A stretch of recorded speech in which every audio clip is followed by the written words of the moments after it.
Welcome peeps, welcome again, welcome to another episode of Golding's Discovery. Today we are in beautiful Waterton, here in Alberta. Today we're going to be going on a boat ride on this beautiful Waterton lake here. So, stick and stay on. Let's go check out this beautiful lake. Remember to like, subscribe, and share this content peeps. So, we'll see you on the lake.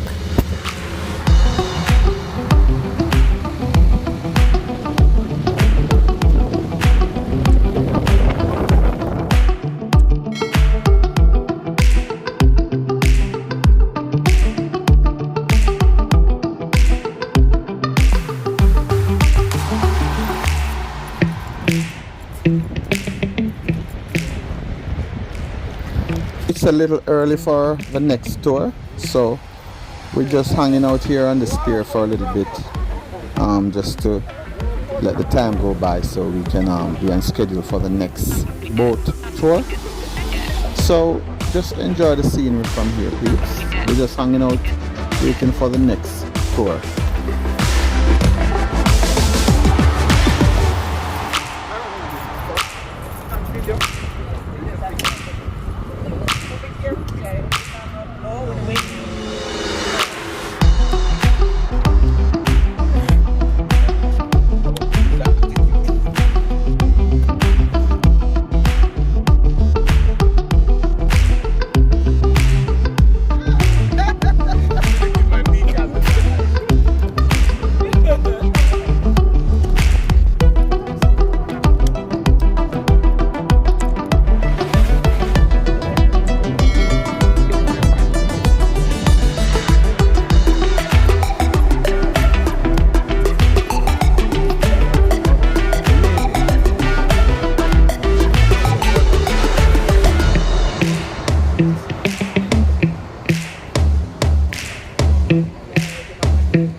Good afternoon, folks, and welcome to Waterton Shoreline Cruises. We will begin boarding here momentarily.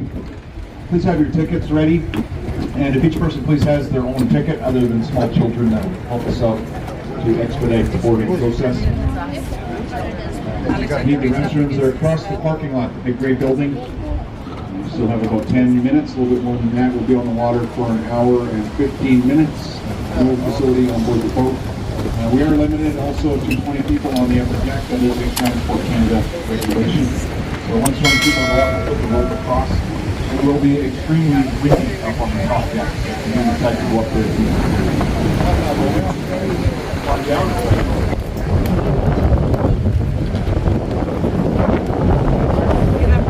Yeah. Oh, I'm individual ticket. Golden. Thank you. Thank you. You're welcome. Hello. You got the captain?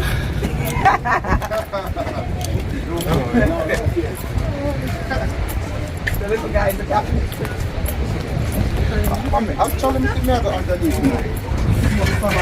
Yeah, man, it's windy, so let's go downstairs. Watch your step, folks. Thank you.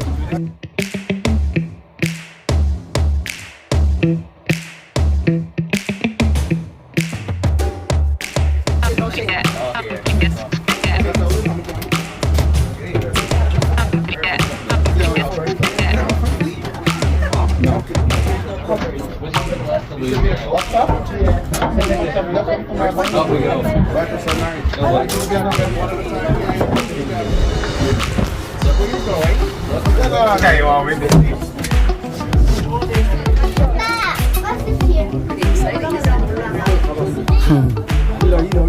Your first cruise. Without your mom and dad.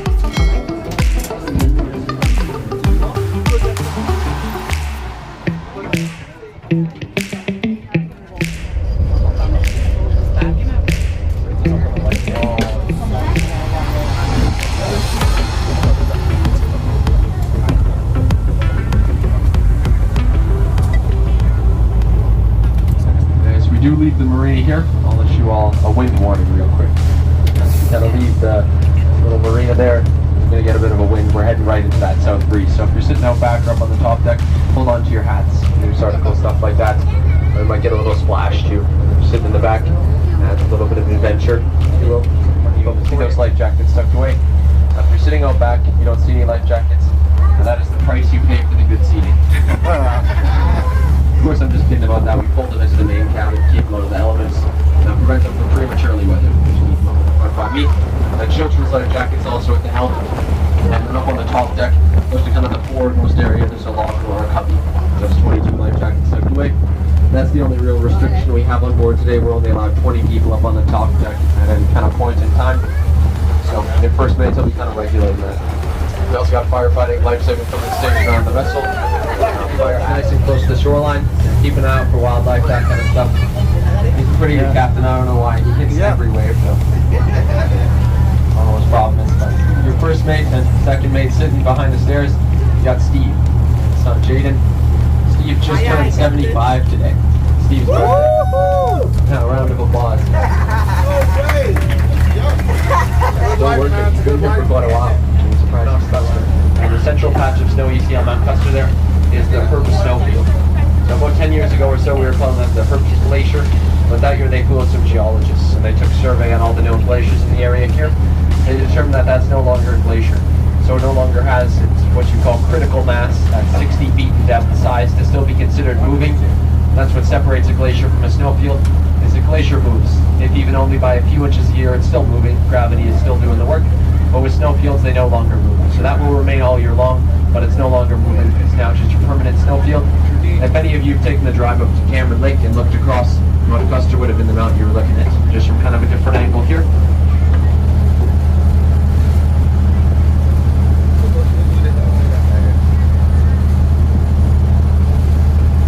And the mountains kind of the left of that U-shaped valley, and it looks kind of like a horn-shaped peak with those kind of upper rocky meadows you see. That is Mount Campbell, and those upper meadows along Mount Campbell, that's some of the better grizzly bear habitats here in the national park. Oh. So if you have binoculars, you got a bit of an advantage. Scan up there for the grizzly bears.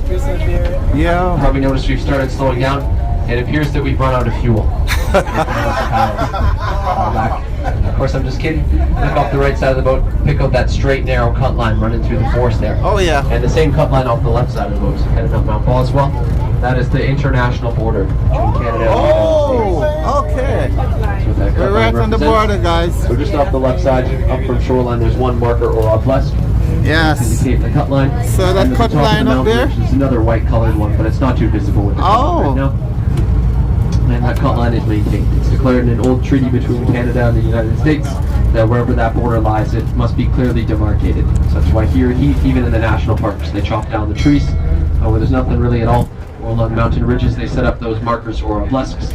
And I guess on the prairies, they just cut the grass a little shorter. Okay. But that cut line is maintained about every 10-15 years.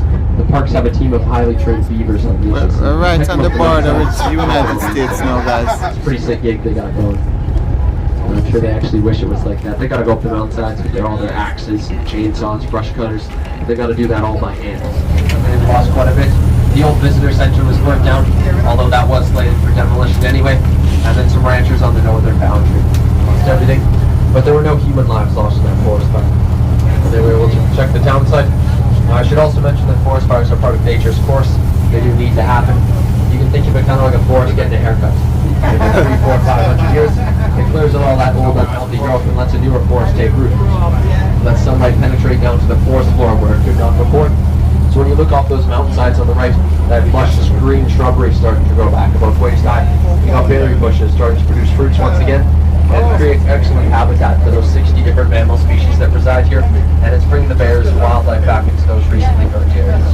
So very encouraging to see for sure. In comparison to the forest off the left side of the boat, looking back towards Mount Indy, that side of the lake has a burnt and recorded history. We had a blaze through there. That is an extremely old growth forest for the area. The whole forest floor is littered with dead trees that have fallen over. Years have kind of gone on. Those trees were just attacked by things like the Rocky Mountain pine bark beetles. Another one of Mother Nature's ways of maintaining the age of the forest. But mostly what you'll find on that kind of lake shore is Douglas fir trees, Engelmann spruce, western larch, alpine larch. You can find trees along that shoreline over 600-700 years old. so there's pretty old growth. And point out, now that we've kind of left the camera bay, now we're going to stick nice and close to the shoreline, keep it out for the wildlife. The reason that we can stick so nice and close to the shoreline around the upper waters of the lake is because if we were to drain the water from the upper waters, it looks kind of like the letter U, or like a bathtub. It has super steep drop-offs along the shorelines, and then kind of rounds out towards the bottom.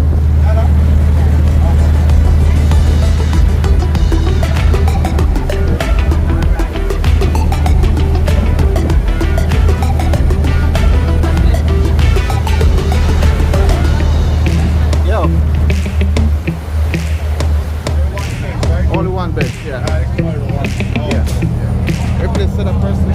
Yo.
Bears have those 4 to 6 inch claws that they use as digging tools, and they wear them down as the season kind of goes on.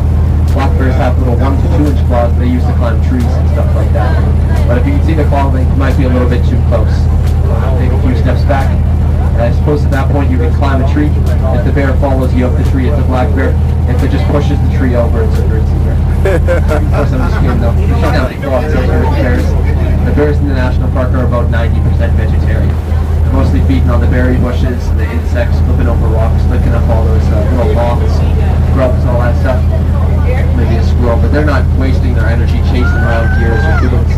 They're trying to put on as much weight as they can for winter, trying to survive that winter sleep. So they don't want to waste any energy or burn any calories, just feeding on berries and the insects. If you do go out in the backcountry though, there's kind of some rules you can follow to keep safe encounters with the bears. The first of which is just to make some noise, let the bears know you're coming, and then they get out of your way. The bears, they fear us, they want nothing to do with us. They naturally fear us. They'll get off the trail if they hear it. Some of the cleanest, purest, freshest water on earth. Can't really recommend you drink it though. There's a very slight chance you can just a nice viewing section set up by the parks. That's a pretty good easy hike for the whole family. Check that out. The Prince of Wales Hotel. You don't have to be a guest there, I mentioned, so go check it out. It's got some pretty good views. And the mountain just in front of the boat is Mount Crandall. The first kind of rounded off portion of Mount Crandall on the left side there is down in front of the boat. Doesn't look like there's anybody up there right now, but that is the Bear's Hump. So from the base of the Bear's Hump, it's about a 30-45 minute hike to get up to the top. You're a lot more exposed to the elements though, like on a hot day like today after that fire's burned through. So definitely bring some water if you're planning on doing that. It's pretty steep for a half hour. Over just around a mile, you gain 800 feet in elevation. Kind of switch back. They of course set up some like stone slab stairs. For half an hour, you can't get much better view here. There's something pretty incredible. You walk down the main street. So where the businesses are located. Paths with the e-bikes, canoes, kayaks. You do kind of round back to the marina here. Last call if you to just find your seats, remain seated. We'll let you know when we're tied up and you are safe to disembark. On behalf of your captain, myself, your first mate, and your secondary mate, our company, I'd like to thank you very much for coming on a cruise with us, and I hope you enjoy the rest of your stay here in the National Park. Thank you very much, and have a good day.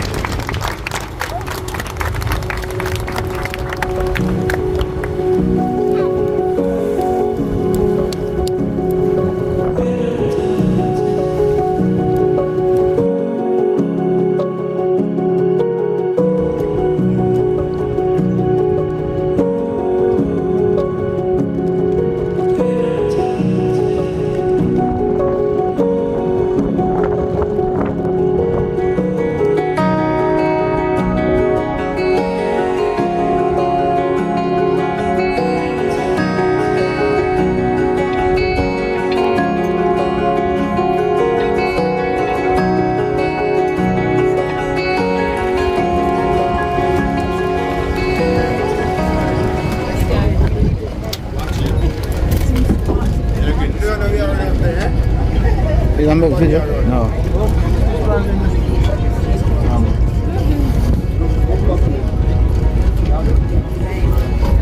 But go ahead.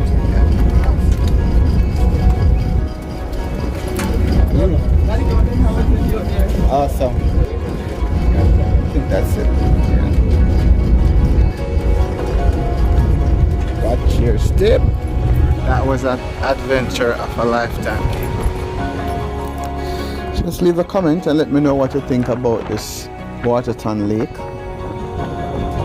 Yeah, just leave a feedback. Let me know what you think about it. And just stay tuned. We have more places in Waterton that we already visited. So please stay tuned for those clips as well.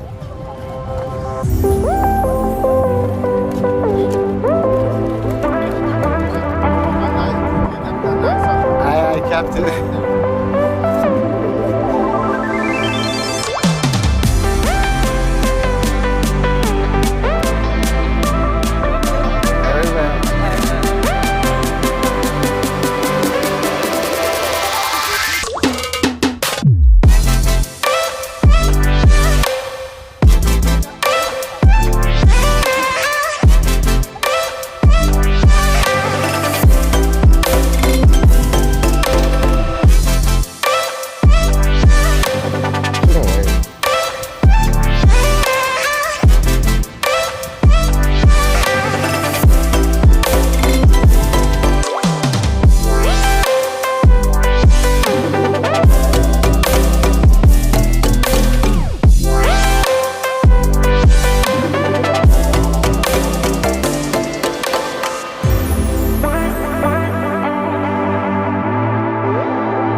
Thank you for hanging out with us today, guys. Thank you for spending some moments with us here in Waterton.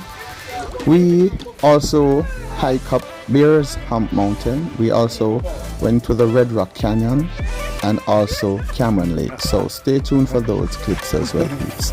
Peace out until we link again. One love, people. Bless up.